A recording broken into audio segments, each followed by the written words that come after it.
네, 다음으로 찾아갈 곳은 청와대가 있는 3호선 경복궁역이었습니다. 박근혜 전 대통령이 그랬죠. 참 나쁜 사람이라며 좌천을 당했던 노태강 전 문체부 체육국장이 30년 공직 생활을 끝낸 지 1년 만에 아주 화려하게 돌아왔습니다. 네, 정치권의 자세한 이야기는요. 한우섭 전 청와대 선임국장 보도본부 이남희 차장과 이야기 나눠보겠습니다. 어서 오세요. 안녕하세요. 깜짝 인사도 이런 깜짝 인사가 없었던 것 같습니다. 이 전직 대통령이 딱 찍어가지고 참 나쁜 사람이라고 찍어냈던 인사가 차관급 인사로 돌아왔습니다.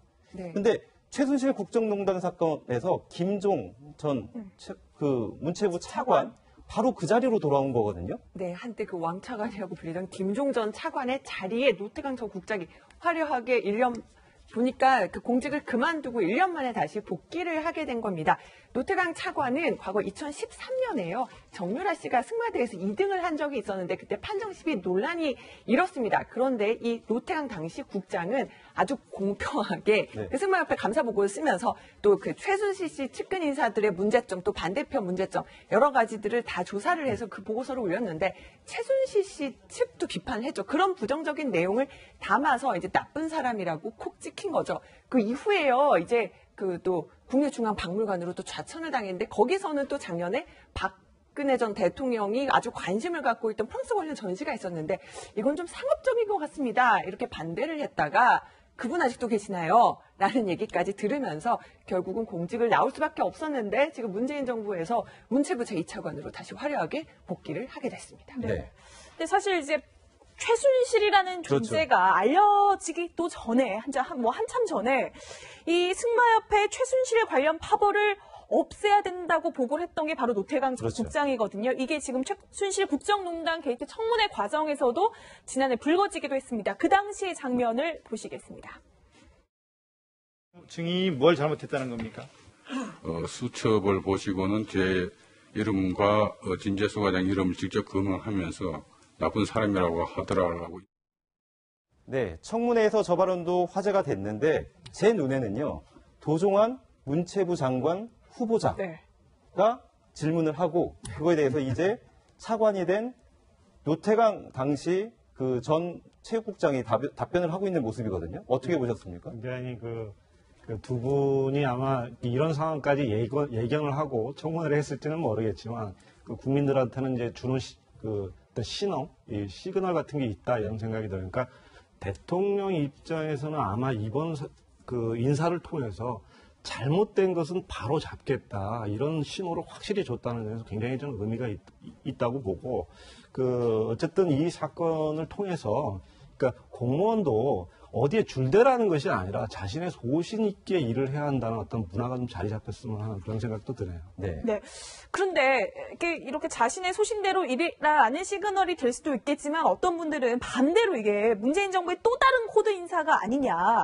이제 국민의당에서는 국장급이었다. 근데 물론 4년 전이긴 하지만 이게 차관으로 승진한 것은 또 다른 특혜가 아니냐라고 이야기를 했거든요. 어떻게 저는 보셨어요? 국민의당 논평은 조금 이해하기 힘든 국면이 있습니다. 네. 왜냐하면 이 노태강 국장은 이미 그 동기들이 이미 다 퇴직을 했고요. 그리고 충분히 차관으로서 할 수 있는 자리도 있고, 왜냐하면 국장에서 차관 되는 경우도 있습니다. 그렇기 때문에 저 논평은 제가 볼 때 좀 맞지 않는 것 같고, 문제는 이제 지금 예를 들어서 저렇게 전임 정부에서 내쳤던 사람을 이번 정부에서 발탁하는 인사. 우리가 다 아시겠지만 현재 윤석열 중앙지검장 같은 경우도 마찬가지죠. 그러니까 이것이 주는 사인이 뭐냐? 즉 뭐냐면 나한테 줄 서면 출세할 수 있다는 사인이냐? 아니면 정말 아까 한 국장도 이야기했지만 공직사회에서 정말 제대로 일하는 사람을 제대로 성장시키는, 예를 들어서 제대로 출세시키는, 제대로 승리시키는 그런 사인이냐? 이 두 가지 이제 어떤 갈림길이 있는 것이거든요.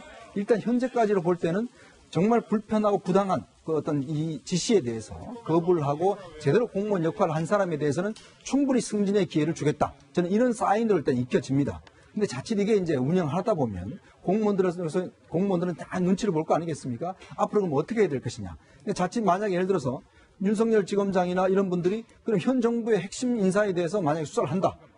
이 가능성이 충분히 있지 않습니까? 이렇게 했을 때도 청와대가 잘한다라고 이야기를 할 수 있는 것인지 이제 거기에 저는 갈림길이 있다고 봐요. 네. 그리고 앞으로 하는 인사에서 정말 청와대가 제대로 이런 그 정말 공무원을 잘한 사람을 그 공무원 사회에서 존경받는 사람을 정말 승진시키는가. 저는 여기에서 이제 그 답을 찾아진다고 보거든요. 네. 그러니까 이번 인사만은 일단은 저는 아직 판단하기는 좀 이르고 앞으로 아마 청와대가 하는 인사에서 과연 정말 공무원 제대로 한 사람을 승진시키느냐. 네. 여기에 따라서 평가가 갈려질 것이라고 보여집니다. 그러니까 이제 인사권자가 인사라는 걸 통해 가지고 조직에 주는 신호를 굉장히 강하게 이렇게 비출 수가 있는데 지금 노태강 차관 같은 경우에는 평창올림픽을 네. 잘 준비할 수 있는 사람이다라고 대변인이 밝혔죠. 그렇습니다. 또 체육계 오래 많이 관심을 가져왔기 때문에 지금 평창올림픽 준비가 가장 시급하다. 그래서 박수현 대변인도 바로 노태강 차관의 어떤 인선 배경에 대해서 책 분야 전통 관료 출신으로 평창 동계올림픽을 준비할 적임자라고 소개를 했고요.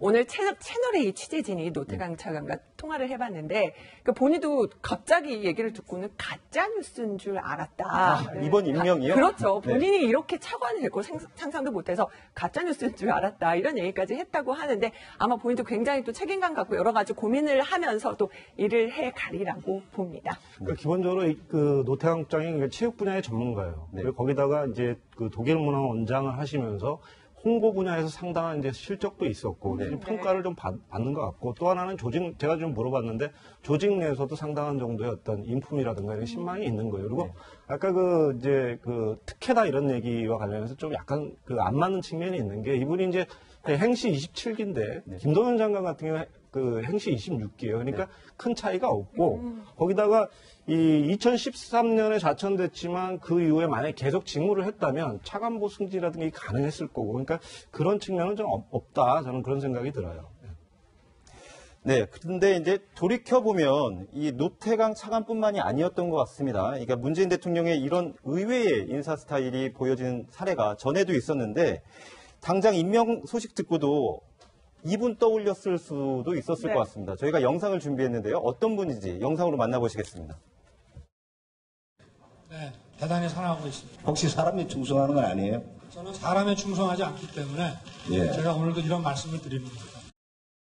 네, 2013년도 여주지청장 시절에 이제 인터뷰 국회에 나와가지고 한 얘기인데 사실은 얼마 전에 서울중앙지검장으로 그러니까 임명이 됐을 때에도 사실은 청와대 기자들이 하면서 탄성을 낼 정도로 이렇게 의외의 인사였습니다. 그렇죠. 사실 검사장도 안 된 분을 사실 검사장도 안 돼서 이제 좌천대 갔잖아요. 여주지청으로 좌천대 갔는데 사실 서울중앙지검장 자리는 이 고검장 자리입니다. 그렇죠. 그러니까 두 단계를 띄어서 검사장 승진을 시켜서 서울중앙지검장을 지검장장으로 이제 격하시키면서 그렇게 임명을 했단 말이죠. 사실 이제 윤석열 지검장은 사시가 1차 시험을 붙고 9년 뒤에 2차 시험, 3차 시험 붙어서 사실 나이는 많습니다. 동기에 비해서.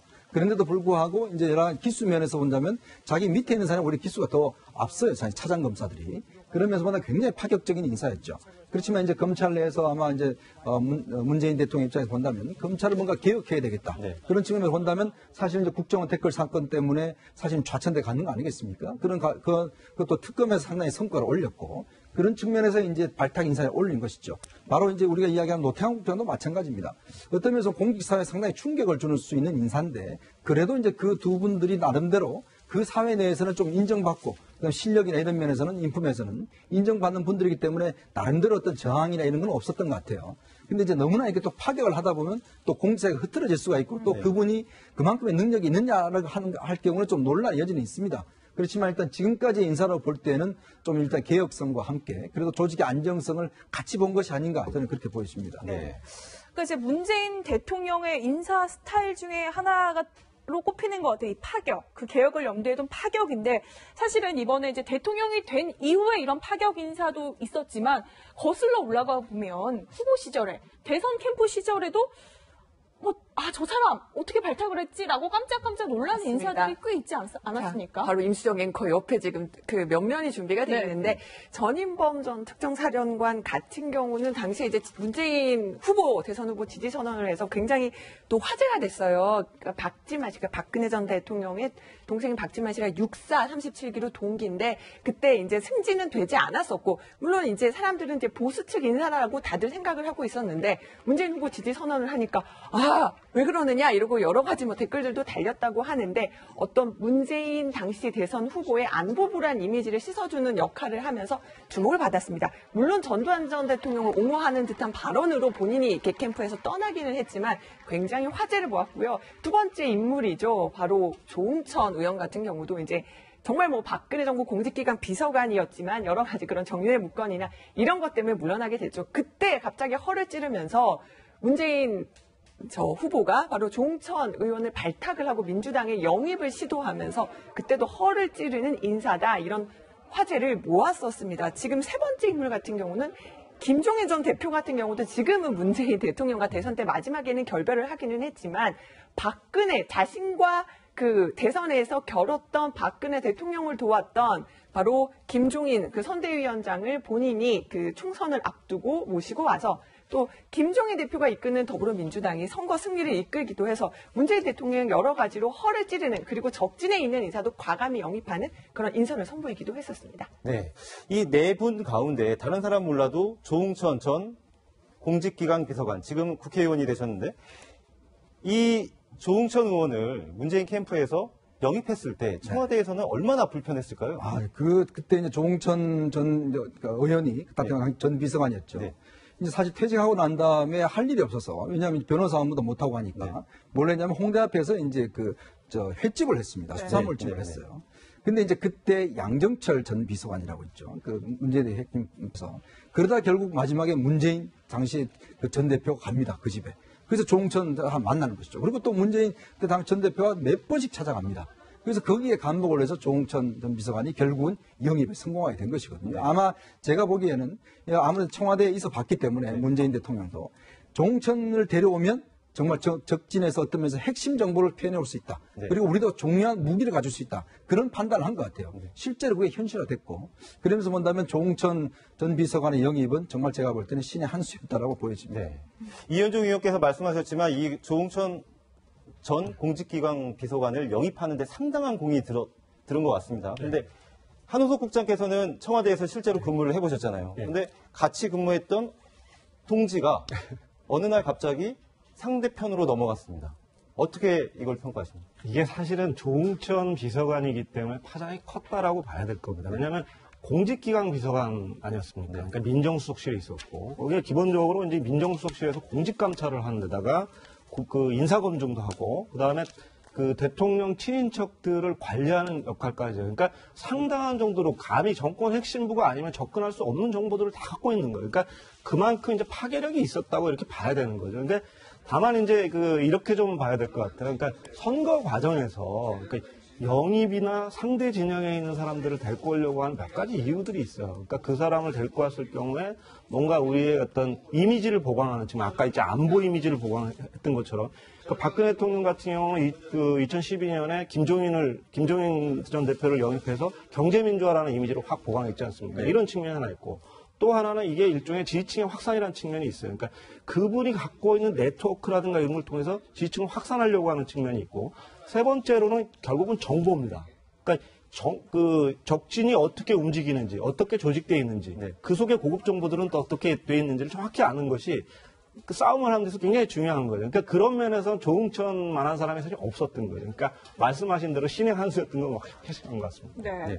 자, 뭐 시간이 참 빨라요. 문재인 정부 출범한 지 벌써 한 달이 됐는데, 그래도 좀 가장 기억에 남는 거는 뭐 좀 소통하는 행보, 좀 열린 행보, 이런 게 좀 기억에 남는 것 같아요. 어제도 뭐 직원들 식당을 뭐 깜짝 방문을 했다고 하더라고요. 그러니까 어제 방문했는데 오늘 이게 지금 뒤늦게 알려지게 되는데요. 문재인 대통령이 여민 이관, 그러니까 직원들이 그냥 식사하는 그 식당에 깜짝 방문한 모습이 화제가 됐습니다.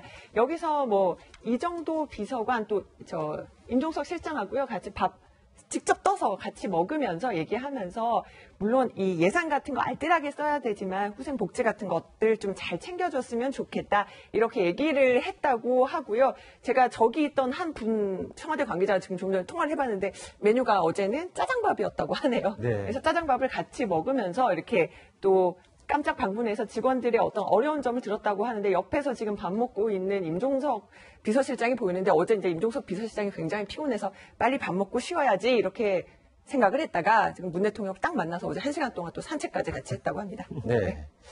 지금 뭐 사드 배치와 관련한 문제도 있고 그리고 인선이 제대로 이루어지고 있지 않는 이런 문제들도 있는데 여전히 지지율, 문재인 대통령에 대한 지지율은 굉장히 고공행진을 계속 이어가고 있습니다.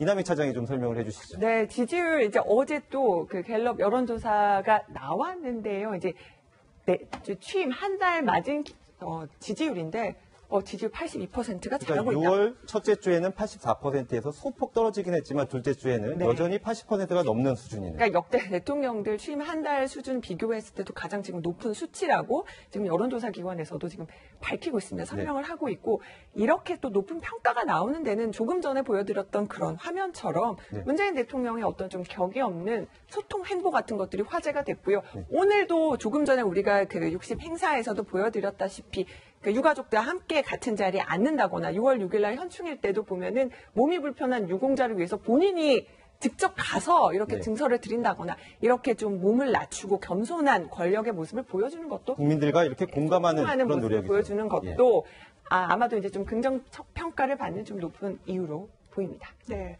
근데 지금 이제 문재인 대통령 항상 이제 후보 시절에 대통합 잘할 수 있을까 그런 게 꼬리표처럼 따라 붙었는데 일단은 지금 이제 국민들이 거는 기대가 굉장히 큰 것 같은데 일각에서는 상대적으로 상대평가상 그렇게 조금 잘하고 있다는 게 더 우세한 거 아니냐라는 부분도 있고 좀 여러 가지 사실 이제 이미지 면에서 좀 이미지 메이킹은 지금 잘 하고 있는 것 아니냐 뭐 또 이런 시선도 있고 어떻게 그렇죠. 보셨어요? 일단 이제 뭐 문재인 대통령은 참 운이 좋다. 저는 그렇게 평가를 하고 싶어요. 물론 실력도 있지만 그 뭐냐면 지금 현재 이제 어떤 박근혜 전 대통령에 대한 부정적 인식이 사실 이제 넘어오면서 문재인 대통령의 긍정적 인식으로 많이 바뀌어 버렸지 않습니까? 근데 소통 같은 경우도 보면 뭐 하나라도 하면 다 비교가 됩니다. 네. 그러다 보니까 당연히 이제 뭔가 하나를 하면 곽강받게 되고 비교가 되고 잘하는 것처럼 되고 또 하나는 지금 경제가 사실은요. 박근혜 전 대통령 시절에는 상당히 안 좋다가 올해 들어서 경제가 상당히 좀 좋아지고 있는 그런 추세입니다. 지금 코스피도 뭐 상당히 올라가고 있고 세계 경제도 조금씩 풀려가고 있는 조짐이 있거든요. 그러면서 본다면 문재인 전 대통령한테는 상당히 문재인 대통령한테 유리한 국면을 형성하고 있죠. 근데 지금 이제 첫 번째 시련기가 결국 이제 통합과 협치의 문제거든요. 결국 이제 지금 인사청문회라든지 그다음에 사드 문제라는 여러 가지가 있지만 저는 그렇게 생각합니다. 이게 지금 협치와 통합이라는 게 결국은 내가 가니까 따라와라라는 것은 그건 들어줘야 된다. 이런 식으로 자꾸 가버리면 사실 이게 깨지게 돼 있죠. 네. 그래서 아마 지금은 어떤 면에서 보면 고공행진에 대한 하는 그 지지율이 어떤 면에서는 플러스가 될 수 있고 어떤 면에서 굉장히 마이너스가 될 수도 있습니다. 그러니까 이게 좀 잘하면 상당히 이제 고정되겠지만 그렇지만 또 실망이 또 하면 또 내려갈 수도 있는 부분이 있거든요. 그렇기 때문에 이 한 달을 넘어가면서 문재인 대통령의 통합과 협치 행보가 어떤 면에서 좀 제도화 되느냐. 그 실제 효과가 나느냐에 따라서 이 지지율이 좀 안착되느냐는 게 가능할 수 있는 중요한 저는 계기점이라고 봅니다. 네. 네. 그러니까 저도 저 부분이 궁금한데 지지율이 높으면 일단은 뭐 든든은 하겠지만 기대가 높으면 또 실망도 큰 법인데요. 정권 초에 저 정도의 지지율 나오면 어떻습니까? 이거 독입니까? 약입니까? 일단 뭐 대통령의 지지율은 무조건 높을수록 좋은 거죠. 그러니까 그렇지만 아까 얘기한 대로 이제 그만큼 지지율이 높다는 건 기대가 크다는 거고 기대가 크면 작은 바늘구멍에 의해서도 무너질 수 있는 거예요. 그러니까 부담이 그만큼 크다고 보여지는데 저는 이제 일단 이렇게 생각합니다. 가장 기본적인 거는 대통령이 잘하는 측면 물론 있지만 기본적으로 아직 30일밖에 안 지났고 그래서 아직은 허니문이고 대통령이 힘을 실어줘야 한다는 게 그 기조와 분위기들이 있는 거예요. 그 사회적 분위기 속에 가는 거고 또 하나는 노무현 정부의 실패 경험을 잘 학습했어요. 그래서 초기 대통령 PI라고 할죠. 이런 것이 상당히 좀 잘 되고 있다. 탈권위, 소통 행보. 그러나 아직은 그 컨텐츠가 구체적으로 안 나왔다 이렇게 봐야 될 거예요. 그러니까 이미 컨텐츠로 이제 외화된 게 첫 번째로 인사인데 인사와 관련해서 처음에 인사 형식, 인사 행태와 관련해서 상당한 파격에 달해 평가를 해줬어요. 뭐 강경화 후보자도 굉장히 긍정적이었고. 근데 가면 갈수록 인사와 관련해서도 그 인사의 구체적 컨텐츠를 가지고 청문회에서 논쟁이 진행되고 그러면서 이거 좀 문제가 있는 거 아니냐라는 그런 분위기들이 형성되는 거거든요. 또 하나 정책과 관련해서도 지금 그 비정규직 문제라든가 뭐 그 사드 문제라든가 이런 거 관련해서 처음에 비정규직에 대해 굉장히 우호적이었지만 제게나 현장에서 중소기업들이나 자영업하는 사람들도 이거 현장 실정이 안 맞다 이러면 우리 다 망하는 거다 이런 목소리가 좀 나오고 있거든요. 사드와 관련해서 어쨌든 미국이라든가 그 보수층을 비롯해서 전문가들 내에서 상당한 문제 제기도 있는 거고요. 그러니까 그런 것들을 종합해 볼 때 아직은 판단하기 좀 이르다. 그러니까 쾌조의 스타트지만 판단하기 이르고 결국은 이현정 의원께서 말씀했다시피 결국 이런 문제들을 풀 수 있는 건 국회고 이 국회에서 말뿐인 협치, 말뿐인 소통이 아니라 모양새 갖추고 밥 한 번 먹고 찾아가고 이게 아니라 무릎을 맞대고 정말 앉아가지고 국회 표류, 국정 표류가 안 되도록 하려면 우리가 어떻게 해야 되느냐 당신들 얘기 듣고 타협할 수 있으면 타협하고 과감하게 선물도 주는 방식으로 해서 국정을 풀어나가는 정치력을 어떻게 발휘하느냐에 따라서 앞으로 미래가 달렸다. 저는 그렇게 생각합니다. 네, 저희가 화면에 여러 차례 이렇게 보여드렸듯이 그 한국갤럽이 조사한 긍정평가, 부정평가를 보면 인사 같은 경우에도 긍정평가의 상위권에 있는 경우가 있지만 부정평가에도 잡혀있는 경우도 있고요.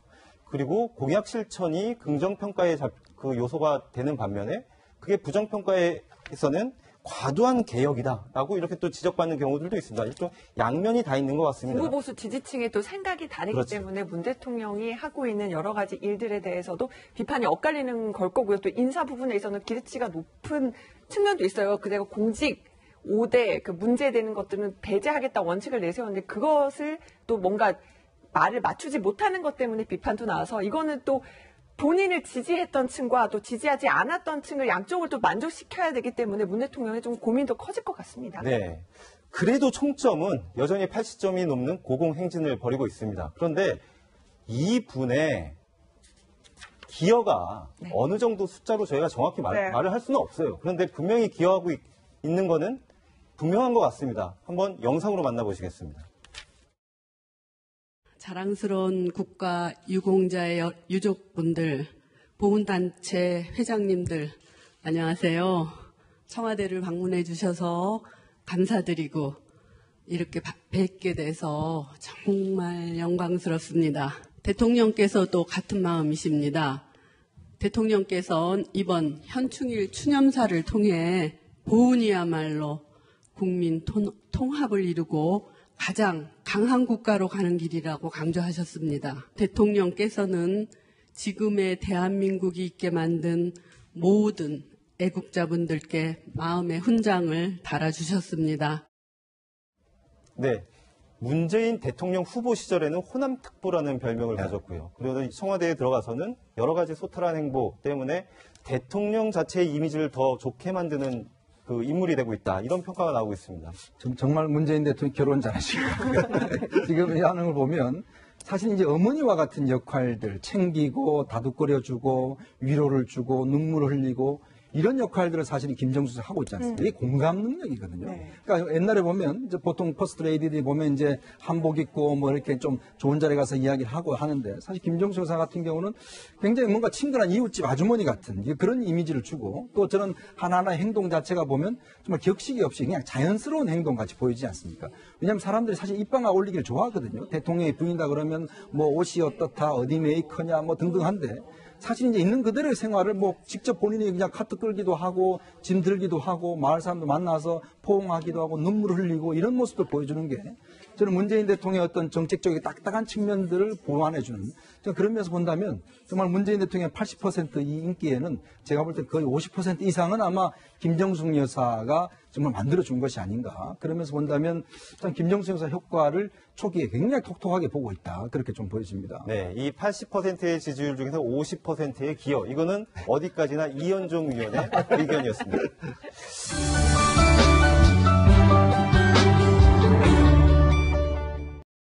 증인이 뭘 잘못했다는 겁니까?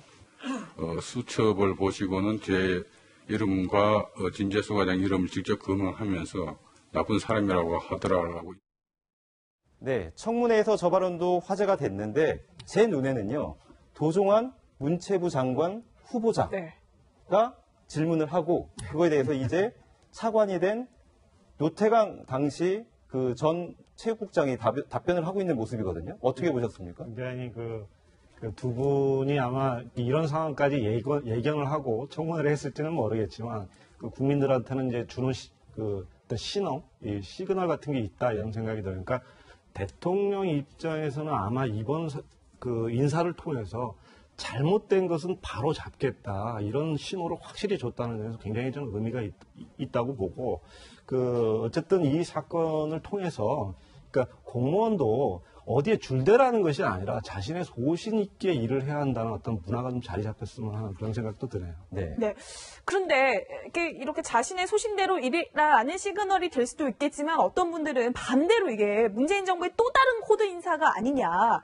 이제 뭐 국민의당에서는 국장급이었다. 근데 물론 4년 전이긴 하지만 이게 차관으로 승진한 것은 또 다른 특혜가 아니냐라고 이야기를 했거든요. 어떻게 저는 보셨어요? 국민의당 논평은 조금 이해하기 힘든 국면이 있습니다. 네. 왜냐하면 이 노태강 국장은 이미 그 동기들은 이미 다 퇴직을 했고요. 그리고 충분히 차관으로서 할 수 있는 자리도 있고, 왜냐하면 국장에서 차관 되는 경우도 있습니다. 그렇기 때문에 저 논평은 제가 볼 때 좀 맞지 않는 것 같고, 문제는 이제 지금 예를 들어서 저렇게 전임 정부에서 내쳤던 사람을 이번 정부에서 발탁하는 인사. 우리가 다 아시겠지만 현재 윤석열 중앙지검장 같은 경우도 마찬가지죠. 그러니까 이것이 주는 사인이 뭐냐? 즉 뭐냐면 나한테 줄 서면 출세할 수 있다는 사인이냐? 아니면 정말 아까 한 국장도 이야기했지만 공직사회에서 정말 제대로 일하는 사람을 제대로 성장시키는, 예를 들어서 제대로 출세시키는, 제대로 승리시키는 그런 사인이냐? 이 두 가지 이제 어떤 갈림길이 있는 것이거든요.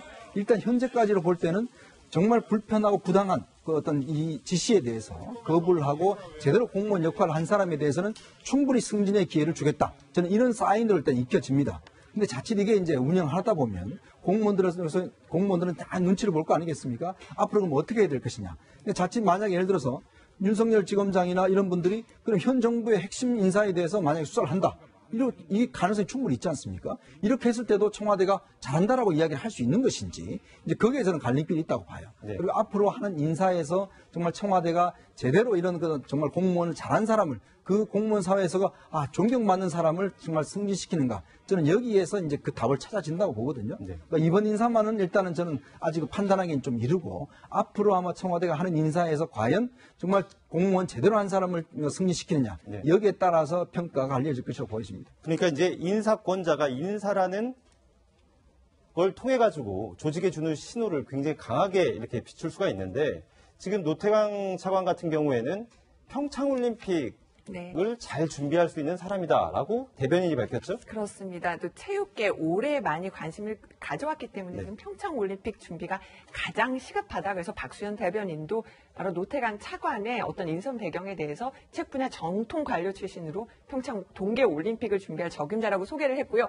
오늘 채널의 이 취재진이 노태강 차관과 통화를 해봤는데 본인도 갑자기 얘기를 듣고는 가짜 뉴스인 줄 알았다. 이번 임명이요? 그렇죠. 네. 본인이 이렇게 차관이 될 거 상상도 못해서 가짜 뉴스인 줄 알았다. 이런 얘기까지 했다고 하는데 아마 본인도 굉장히 또 책임감 갖고 여러 가지 고민을 하면서도 일을 해가리라고 봅니다. 그러니까 기본적으로 그 노태강 국장이 체육 분야의 전문가예요. 네. 그리고 거기다가 이제 그 독일문화 원장을 하시면서 홍보 분야에서 상당한 이제 실적도 있었고 네. 평가를 좀 받는 것 같고, 또 하나는 제가 좀 물어봤는데 조직 내에서도 상당한 정도의 어떤 인품이라든가 이런 신망이 있는 거예요. 그리고 아까 이제 특혜다 이런 얘기와 관련해서 좀 약간 안 맞는 측면이 있는 게, 이분이 이제 행시 27기인데 김동연 장관 같은 경우에 행시 26기예요. 그러니까 큰 차이가 없고, 거기다가 이 2013년에 좌천됐지만 그 이후에 만약에 계속 직무를 했다면 차관보 승진이라든가 가능했을 거고, 그러니까 그런 측면은 좀 없다. 저는 그런 생각이 들어요.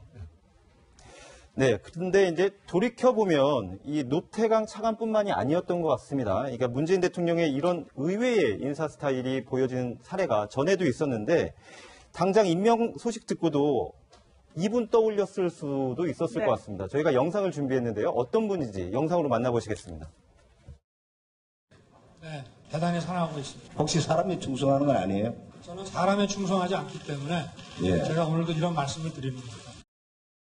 네, 2013년도 여주지청장 시절에 이제 인터뷰 국회에 나와가지고 한 얘기인데, 사실은 얼마 전에 서울중앙지검장으로 그러니까 임명이 됐을 때에도 사실은 청와대 기자들이 하면서 탄성을 낼 정도로 이렇게 의외의 인사였습니다. 그렇죠. 사실 검사장도 안 된 분을, 사실 검사장도 안 돼서 이제 좌천대 갔지 않아요. 여주지청으로 좌천대 갔는데, 사실 서울중앙지검장 자리는 이 고검장 자리입니다. 그렇죠. 그러니까 두 단계를 띄어서 검사장 승진을 시켜서 서울중앙지검장을 지검장장으로 이제 격하시키면서 그렇게 임명을 했단 말이죠. 사실 이제 윤석열 지검장은 사시가 1차 시험을 붙고 9년 뒤에 2차 시험, 3차 시험 붙어서 사실 나이는 많습니다. 동기에 비해서.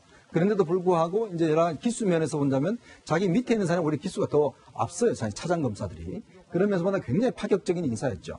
그렇지만 이제 검찰 내에서 아마 이제 문재인 대통령 입장에서 본다면 검찰을 뭔가 개혁해야 되겠다. 네. 그런 측면에서 본다면 사실 이제 국정원 댓글 사건 때문에 사실 좌천돼 가는 거 아니겠습니까? 그것도 특검에서 상당히 성과를 올렸고 그런 측면에서 이제 발탁 인사에 올린 것이죠. 바로 이제 우리가 이야기하는 노태양 국장도 마찬가지입니다. 어떤 면에서 공직사회에 상당히 충격을 주는 수 있는 인사인데 그래도 이제 그 두 분들이 나름대로 그 사회 내에서는 좀 인정받고 그다음 실력이나 이런 면에서는 인품에서는 인정받는 분들이기 때문에 나름대로 어떤 저항이나 이런 건 없었던 것 같아요. 근데 이제 너무나 이렇게 또 파격을 하다 보면 또 공직사회가 흐트러질 수가 있고 또 그분이 그만큼의 능력이 있느냐라고 할 경우는 좀 논란의 여지는 있습니다. 그렇지만 일단 지금까지 인사로 볼 때는 좀 일단 개혁성과 함께 그래도 조직의 안정성을 같이 본 것이 아닌가 저는 그렇게 보여집니다. 네. 그러니까 이제 문재인 대통령의 인사 스타일 중에 하나가 네, 다음으로 찾아갈 곳은 청와대가 있는 3호선 경복궁역이었습니다.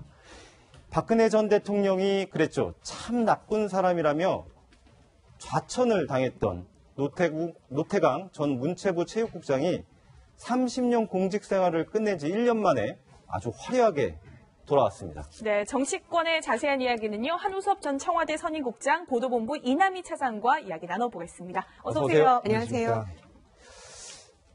깜짝 인사도 이런 깜짝 인사가 없었던 것 같습니다. 이 전직 대통령이 딱 찍어가지고 참 나쁜 사람이라고 찍어냈던 인사가 차관급 인사로 돌아왔습니다.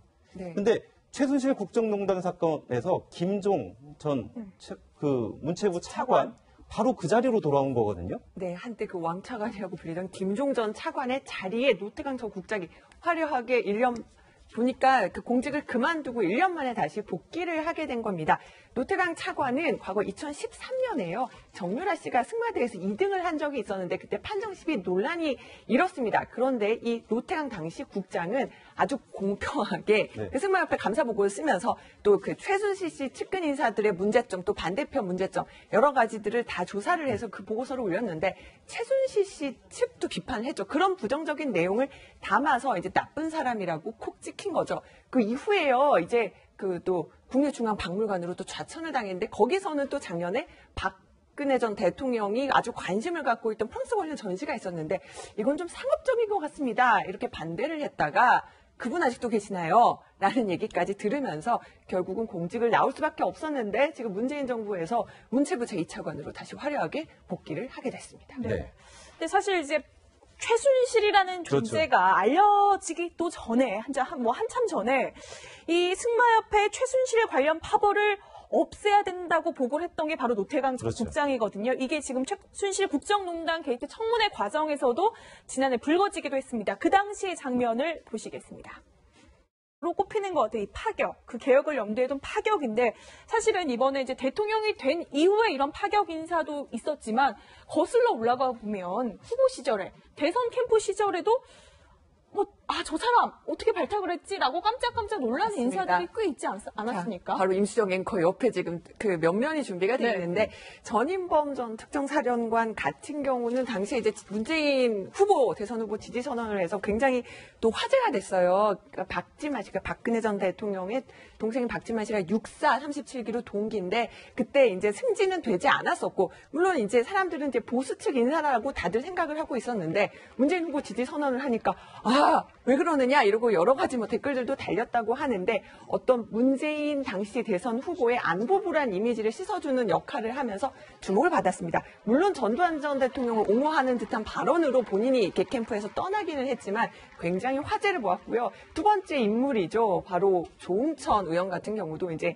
정말 박근혜 정부 공직기관 비서관이었지만 여러 가지 그런 정윤회 묵건이나 이런 것 때문에 물러나게 됐죠. 그때 갑자기 허를 찌르면서 문재인 후보가 바로 조응천 의원을 발탁을 하고 민주당의 영입을 시도하면서 그때도 허를 찌르는 인사다 이런 화제를 모았었습니다. 지금 세 번째 인물 같은 경우는 김종인 전 대표 같은 경우도 지금은 문재인 대통령과 대선 때 마지막에는 결별을 하기는 했지만 박근혜 자신과 그 대선에서 겨뤘던 박근혜 대통령을 도왔던 바로 김종인 그 선대위원장을 본인이 그 총선을 앞두고 모시고 와서 또 김종인 대표가 이끄는 더불어민주당이 선거 승리를 이끌기도 해서 문재인 대통령 여러 가지로 허를 찌르는 그리고 적진에 있는 인사도 과감히 영입하는 그런 인선을 선보이기도 했었습니다. 네. 이 네 분 가운데 다른 사람 몰라도 조응천 전 공직기강 비서관, 지금 국회의원이 되셨는데 이 조응천 의원을 문재인 캠프에서 영입했을 때 청와대에서는 얼마나 불편했을까요? 그때 이제 조응천 전 의원이 전 비서관이었죠. 네. 이제 사실 퇴직하고 난 다음에 할 일이 없어서, 왜냐하면 변호사 업무도 못하고 하니까, 뭘 했냐면 홍대 앞에서 이제 횟집을 했습니다. 수산물집을 했습니다.